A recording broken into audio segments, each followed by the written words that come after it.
عمران خان نے اپنے 3 سالہ اقتدار میں کیا اہم کارنامے سر انجام دیے جس کی وجہ سے لوگ اس کو سپورٹ کرتے ہیں؟ آئیے اس ویڈیو میں آپ کو بتاتے ہیں۔ انڈیا کو کہا منہ توڑ جواب دوں گا، اگلے دن انڈیا کے 2 جہاز گرا دیے اور پائلٹ کو گرفتار کر کے دنیا کے سامنے جرأت کا مظاہرہ کیا۔ اس نے کہا تھا میں ڈرون اٹیک نہیں ہونے دوں گا، اس کے دور میں کوئی ڈرون اٹیک نہیں ہوا۔ پاکستان مسلم لیگ نون اور پی پی پی کے مہنگے رینٹل منصوبوں کے بجائے ڈیم کی تعمیر کی۔ ایکسپورٹ کو فقط 3 سالوں میں $21 بلین سے بڑھا کر $38 بلین کر دیا۔ اسلام فوبیا اور نبی پاک کی شان میں گستاخانہ خاکوں پر یورپ اور مغرب میں ایک مضبوط موقف اپنایا، حجاب کی پابندی پر بات کی، نبی پاک سے بے لوث محبت ہر مقام پر ظاہر کی۔ مودی کو دنیا کے سامنے ہٹلر کے جانشین کے طور پر پیش کیا اور کلبھوشن کو دنیا میں دہشت گردی کی علامت کے طور پر پیش کیا۔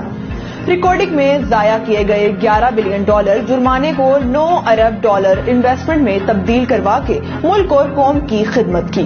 پی آئی اے کو خسارے سے نکال کر منافع کی طرف گامزن کیا۔ ٹیکسٹائل کی تباہال انڈسٹری کو بہتر کیا، ایکسپورٹ کو $20 ارب تک لے کر گیا جو کہ گزشتہ حکومتوں میں فقط 9 سے $10 ارب تک محدود ہو کر رہ گئی تھی۔ Billion trees tsunami project launch کیا جسے عالمی سطح پر بے پناہ پذیرائی ملی، جس کے تحت 2 بلین درخت لگائے جا چکے ہیں، جس نے عالمی سطح پر کلائمیٹ تبدیلی میں اہم کردار ادا کیا۔ کئی سالوں بعد کسان دوست پالیسی کی وجہ سے گندم، چاول، کپاس اور گنے کی شاندار فصلیں ملی جو کہ گزشتہ ادوار میں بہت کم ہو چکی تھی۔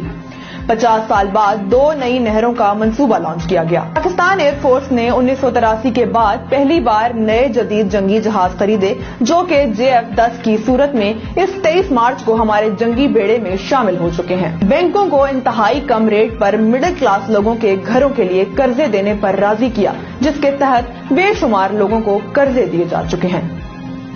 ان 3 سالوں میں ملک میں کاروں، موٹر سائیکل اور ٹریکٹر کی ریکارڈ پروڈکشن ہوئی جو کہ بہتر معیشت کے اشارے ہیں۔ پورے ملک کے ہیلتھ انشورنس کا پروگرام لانچ کیا گیا۔ 70 سالوں میں پہلی بار ایک نصاب تعلیم کو رائج کر کے غریب اور امیر کی تقسیم کر دی۔ سٹیزن پورٹل سے عام شہری کو وزیر اعظم تک براہ راست رسائی دی، جس سے اب تک 45 لاکھ لوگوں کے مسائل بر وقت حل ہوئے۔ ٹرمپ کو ٹویٹر پر انتہائی سخت جوابات دیے اور اس کے بعد اسی ٹرمپ کے اسٹیٹ مہمان کے طور پر امریکہ کا دورہ کیا۔ تاریخ میں پہلی بار امریکہ کے شہر میں بڑا جلسہ کیا جس میں لاکھوں پاکستانیوں نے شرکت کی۔ کنسٹرکشن انڈسٹری کے لیے شاندار پیکجز کا اعلان کیا جس سے 8 لاکھ نئی نوکریاں پیدا ہوئیں، حتیٰ کہ کورونا بھی عروج پر تھا۔ امریکہ افغانستان کی جنگ کا بہترین خاتمہ کیا، غیر ملکی زر مبادلہ کو $19 بلین سے بڑھا کر $31 بلین تک لے گیا۔ ملکی خود مختاری کا سودا ہرگز نہ کیا اور عالمی طاقت کو ایبسولوٹلی ناٹ کہا، جہاں ہمارے سابق حکمران فقط ایک فون کال پر لیٹ جایا کرتے تھے۔ کورونا لاک ڈاؤن کا عالمی دباؤ کے باوجود بہترین انداز میں ہینڈل کیا۔ WHO UN نے دنیا سے کہا کہ پاکستان سے سیکھو۔ روس کا تاریخی دورہ کیا اور حالت جنگ میں روسی صدر کے ساتھ 3 گھنٹے کی طویل ملاقات کی۔ بچوں کی ذہنی نشوونما کو بہتر کرنے میں اہم کردار ادا کیا۔